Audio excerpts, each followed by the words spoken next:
Hi everyone. భయంకరమైన ప్రేమ part 17. గమనిక: ఈ పాత్రలు నటులకు సంబంధించినవి కావు. ఇది కేవలం కల్పిత ప్రయోజనం కోసం మాత్రమే. ఏదైనా తప్పులు ఉంటే క్షమించండి. అనికను ట్రీట్ చేయడానికి డాక్టర్ వచ్చాడు. కానీ అధీర్ కదలలేదు. అధీర్ డాక్టర్ అనికను పరీక్షించడాన్ని, చిన్న గాజు ముక్కలను జాగ్రత్తగా తొలగించడాన్ని, మందు పూయడాన్ని మరియు అనిక పాదాలకు కట్టువేయడాన్ని అనుమతించాడు. అలానే చూస్తూ ఉన్నాడు అధీర్. కానీ అధీర్ మోకాళ్ళపై ఉండి అనిక చేతిని పట్టుకొని, అధీర్ కళ్ళు ఎప్పుడూ డాక్టర్ పనిని వదిలిపెట్టకుండా మృదువుగా ఆదేశాలను జారీ చేస్తున్నాడు. జాగ్రత్తగా, నువ్వు అనికని బాధ పెట్టకూడదు, మరింత సున్నితంగా చేయి అంటూ అధీర్ డాక్టర్కి చెప్తూ ఉన్నాడు. డాక్టర్ పని పూర్తి చేసి అధీర్ సొంత గాయపడిన చేతి వైపు తిరగడం ప్రారంభించినప్పుడు అధీర్ అసహనంగా అతన్ని దూరంగా పెట్టాడు. తర్వాత, అది ఏమీ కాదు అని అన్నాడు అధీర్. డాక్టర్ వాదించడం విఫలమని తెలుసుకుని తన బ్యాగ్ సర్దుకుని భయంతో కూడిన చూపుతో వెళ్ళిపోయాడు. మళ్ళీ అంతా నిశ్శబ్దంగా మారింది. అధీర్ అనిక వైపు చూశాడు. అధీర్ కళ్ళు ఎర్రగా, అంచులు మరియు తీరని ప్రేమతో నిండి ఉన్నాయి. అధీర్ ముందుకు వంగి అనిక పాదం మీద ఉన్న కట్టుపై తన పెదాలను సున్నితంగా ముట్టుకున్నాడు. నేను నిన్ను మళ్ళీ ఎప్పుడూ బాధ పెట్టనివ్వను. అధీర్ భావోద్వేగంతో నిండిన గొంతుతో ప్రమాణం చేశాడు. నేను కూడా, ముఖ్యంగా నేనెప్పుడూ నిన్ను బాధ పెట్టను అని అన్నాడు అధీర్. తర్వాత అధీర్ లేచి నిలబడి అనికను మళ్ళీ పైకి లేపాడు. మోస్తున్నాడు. అనికను తమ మంచం మీదకు తీసుకుని వెళ్ళాడు. అనికను మంచం మీద పడుకోబెట్టి బెడ్షీట్ కవర్లను అనిక పైకి లాగాడు. అనిక పక్కనే లేచి అనిక చుట్టూ చుట్టుకొని కట్టుకట్టిన అనిక పాదాలను తాకకుండా జాగ్రత్త పడ్డాడు అధీర్. అధీర్ అనికను పట్టుకుని అనిక అలసటలో నిద్రపోయే వరకు అనిక జుట్టులో క్షమాపణలు మరియు ప్రేమ వాగ్దానాలు చెప్తూ ఉన్నాడు అధీర్. అధీర్ అనికను బాధ పెట్టాడు. అనికను భయపెట్టాడు. తన పిచ్చి యొక్క చీకటి లోతులను చూపించాడు. కానీ తరువాతి కాలంలో అనిక బాధపై మాత్రమే దృష్టి పెట్టడం ద్వారా మరియు తన బాధను విస్మరించడం ద్వారా అధీర్ సాధ్యమైనంత సమర్థవంతమైన పని చేశాడు. అధీర్ అనికను తనపై జాలిపడేలా చేశాడు. తన ప్రేమ చాలా విస్తారమైనదని, అంతటినీ తినేస్తుందని, అనికను చాలా గట్టిగా పట్టుకోవడానికి ప్రయత్నించేటప్పుడు అది అనుకోకుండా అనికను విచ్ఛిన్నం చేయగలదని అధీర్ అనికను నమ్మించాడు. కొన్ని రోజుల తర్వాత, అద్దం సంఘటన తర్వాత రోజులు వింతైనవి, నిశ్శబ్దమైన పొగమంచులో గడిచాయి. అనిక పాదాలు నయమయ్యాయి. పగిలిన గాజు తొలగించబడింది. కానీ ఆ భవనంలోని వాతావరణంలో పగుళ్ళు అలాగే ఉన్నాయి. అనిక ఇంట్లో ఒక దెయ్యంలా కదిలింది. అధీర్ అనికకు తినిపించిన ఆహారాన్ని తిన్నది. అనిక అధీర్ ముద్దులను మరియు అధీర్ నిరంతర స్పర్శను అంగీకరించింది. కానీ లోపల అనిక లోతైన నిశ్శబ్ద విచారంలో మునిగిపోయింది.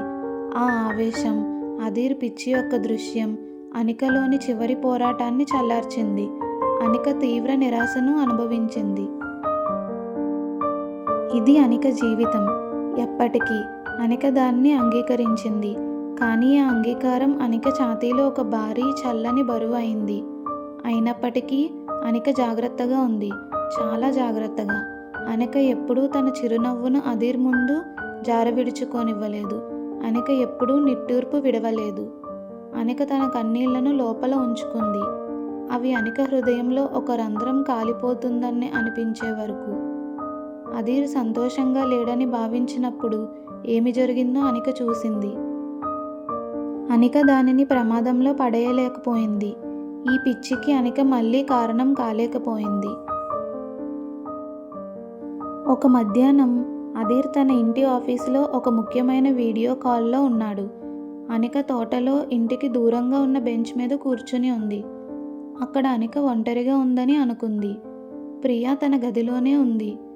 అనిక అత్తమామలు అనికకు విశాలమైన నిశ్శబ్దం మరియు ఒంటరితనం చివరకు అనికకు ముంచెత్తాయి.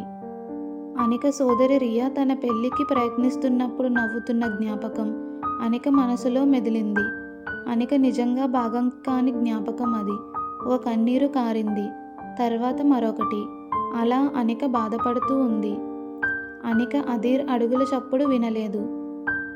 అధీర్ తన కాల్ ముగించుకుని వెంటనే అనిక దగ్గరకు వస్తున్నాడు. అనిక ఎక్కడుందో అధీర్కి ఎల్లప్పుడూ తెలుసు.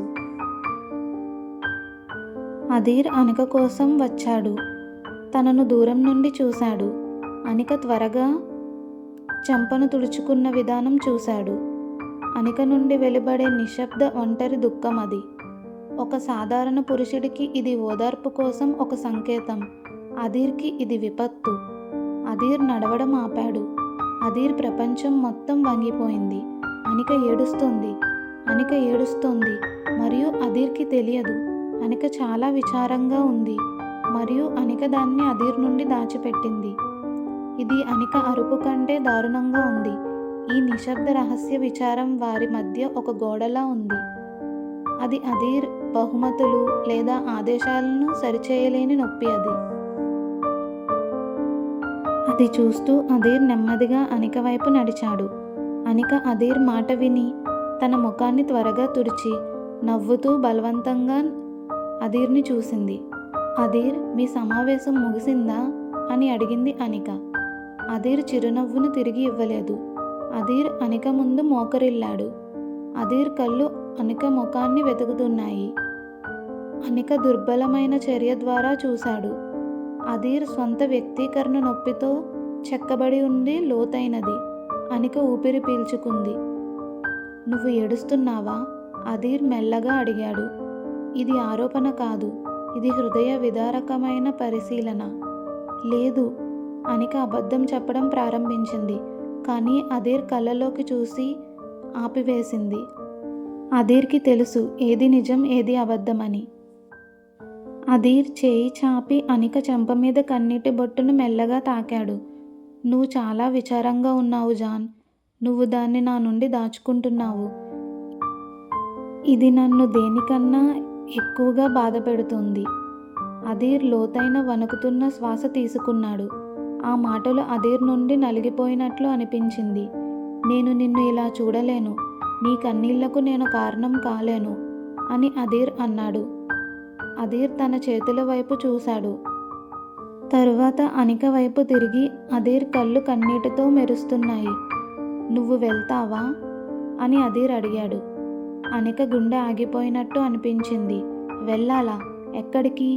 అనిక అర్థం చేసుకోకుండా అడిగింది. నీ తల్లిదండ్రుల ఇంటికి, నీ చెల్లి పెళ్ళికి. నువ్వు వారం మొత్తం వెళ్తావు. మెహందీ, సంగీత్ అన్నింటికి అని చెప్పాడు అధీర్. అనిక అధీర్ వైపు చూస్తూ ఆశ్చర్యపోయింది. అనిక కోరుకుంది ఇదే. అనిక వేడుకున్నది ఇదే. కానీ అధీర్ చెప్పే విధానం అది ఓటమిలా అనిపించింది, విజయంలా అనిపించింది. కానీ అనిక తడబడుతూ నీ పరిస్థితి అని సంకోచించింది. నాకు ఒక షరతు ఉంది అని అన్నాడు అధీర్. అధీర్ భావోద్వేగంతో నిండిన స్వరం అది. అధీర్ అనిక చేతులను తన చేతుల్లోకి తీసుకున్నాడు. ఆ షరతు ఏమిటంటే, నేను నిన్ను చూడడానికి వస్తాను. నాకు ఎప్పుడు కావాలంటే అప్పుడు. నేను నిన్ను చూడాలని అనిపించినప్పుడల్లా వస్తాను. అది రోజుకి ఒకసారి కావచ్చు, అది రోజుకి 5 సార్లు కావచ్చు. కానీ నేను వస్తాను. మరియు నేను అక్కడ ఉన్నప్పుడు అధీర్ చేతుల పట్టు బిగిసింది. నువ్వు నాకు నీ పూర్తి శ్రద్ధ ఇస్తావు. నువ్వు నా కోసం నవ్వుతావు. నువ్వు నాతో మాట్లాడతావు. నువ్వు ఇంకా నాదానివని నాకు అనిపించేలా చేస్తావు. అక్కడ కూడా నీ పాత జీవితంలో నీ హృదయం ఇంకా ఇక్కడే నాతో ఉందని నువ్వు నిరూపిస్తావు అని అన్నాడు అధీర్. ఎప్పుడూ రాజీ పడని వ్యక్తి నుండి ఇది అంతిమ రాజీ. అధీర్ అనికను విడిపిస్తున్నాడు, కానీ అధీర్ బంధనాన్ని పట్టుకునేవాడు. అధీర్ అనికను తన కుటుంబానికి తిరిగి ఇస్తున్నాడు, కానీ అధీర్ నిరంతరం అనికను తిరిగి పొందడానికి వస్తాడు. ఒక్క క్షణమైనా తన సొంత బాధపడిన హృదయానికి భరోసా ఇవ్వడానికి అధీర్ వస్తాడు. అధీర్ ఆ పక్షిని బోను నుండి బయటికి వదిలేస్తున్నాడు, కానీ అధీర్ బయట నిలబడి దాని ప్రతి కదలికను గమనిస్తూ దాన్ని తిరిగి పిలవడానికి సిద్ధంగా ఉంటాడు. నువ్వు అంగీకరిస్తున్నావా అధీర్ కళ్ళు వేడుకుంటున్నాయి మరియు నిరాశగా అడిగాడు. దయచేసి అనిక, అవును అని చెప్పు. నేను నీ కోసం దీన్ని చేయనివ్వు. నువ్వు సంతోషంగా ఉన్నావని నన్ను చూడనివ్వు. అది నా విషయంలో కాకపోయినా. అనిక అధీర్ వైపు చూసింది. అద్దాలను పగలగొట్టగల పిచ్చితో మరియు అనిక కోసం గాజులో మోకరిల్లే భక్తితో అనికను ప్రేమించిన వ్యక్తి వైపు. అనికను ఆపడానికి అధీర్ తన స్వంత నియమాలను ఉల్లంఘిస్తున్నాడు. అధీర్ తన సొంత తెలివికి చాలా నష్టం కలిగించి అనికకు ప్రపంచం యొక్క భాగాన్ని అందిస్తున్నాడు. అనిక కాదు అని ఎలా చెప్పగలదు?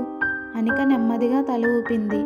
తాజా కన్నీళ్లు, ఈసారి గందరగోళంగా, అపరాధ భావనతో అనిక కళ్ళల్లో ఉప్పొంగాయి. నేను అంగీకరిస్తున్నాను అని చెప్పింది అనిక. అధీర్ అనికను గట్టిగా కౌగిలించుకున్నాడు. అనిక ఇప్పటికే వెళ్ళిపోతున్నట్లుగా అనికను గట్టిగా పట్టుకున్నాడు అధీర్. అధీర్ ఇలా అన్నాడు, ధన్యవాదాలు. నా షరతును అనుమతించినందుకు ధన్యవాదాలు. నిన్ను సంతోషపెట్టనిచ్చినందుకు ధన్యవాదాలు. అధీర్ అనికను చాలాసేపు పట్టుకొని ఉన్నాడు. మళ్ళీ చూసే వరకు సెకండ్లు లెక్క పెడుతున్నాడు. అనికకు స్వేచ్ఛ తీపిగా అనిపించింది, కానీ అది చేదుగా కూడా అనిపించింది. అనిక ఇంటికి వెళుతోంది.